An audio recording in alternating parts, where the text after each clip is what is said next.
Quelle procédure choisir pour le dépôt d'une demande de brevet?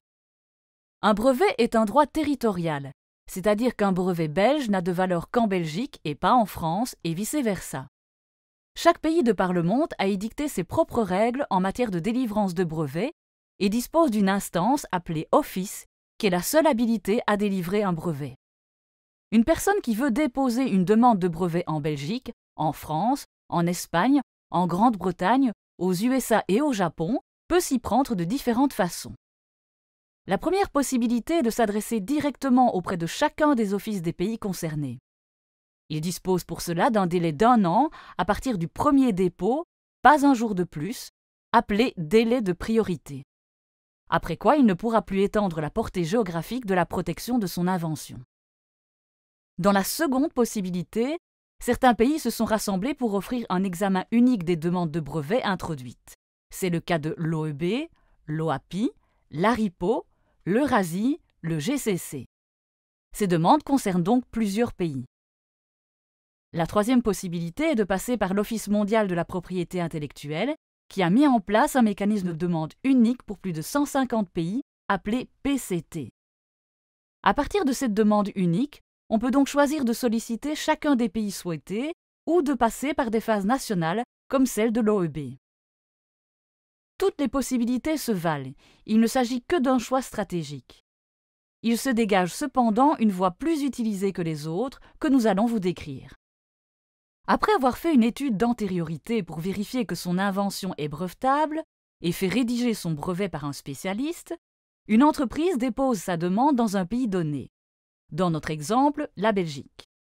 Le jour de ce dépôt est le jour 0 du brevet, qui peut avoir une durée de vie de 20 à 21 ans maximum à partir de ce moment. Au bout de 6 à 10 mois, l'office récepteur fera parvenir au déposant un rapport de recherche accompagné de l'opinion écrite d'un examinateur.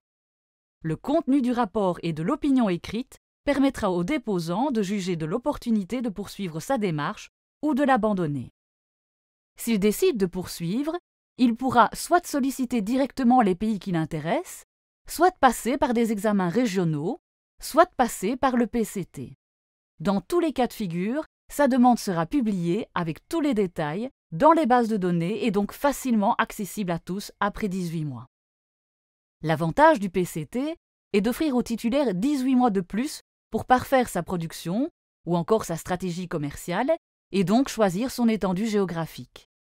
Ses inconvénients sont son coût et le fait d'être limité à un nombre maximum de pays. Dans notre exemple, le titulaire décide de passer par le PCT. Il a donc droit à un nouveau rapport de recherche, appelé rapport de recherche international. Il a aussi la possibilité de demander un examen préliminaire international qui pourra, dans certains cas seulement, accélérer les examens nationaux par la suite. Au bout de 30 ou 31 mois, selon les cas, le titulaire devra faire un choix définitif parmi les pays du PCT. Plus il en choisira, plus cela lui coûtera cher. Comme chaque pays a édicté ses propres règles, ce qui est brevetable en Europe n'est pas forcément brevetable aux États-Unis et vice-versa. Il en va de même avec les autres pays comme le Japon.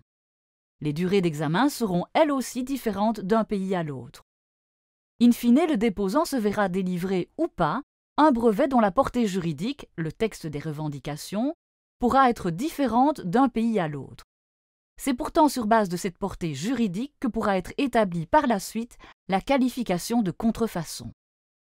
Dans notre exemple, le déposant a décidé de passer par l'examen unique de l'OEB.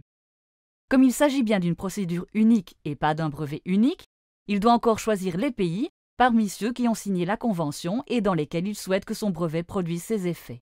On parle de validation nationale. À la fin du parcours, le déposant peut espérer recevoir son ou ses brevets.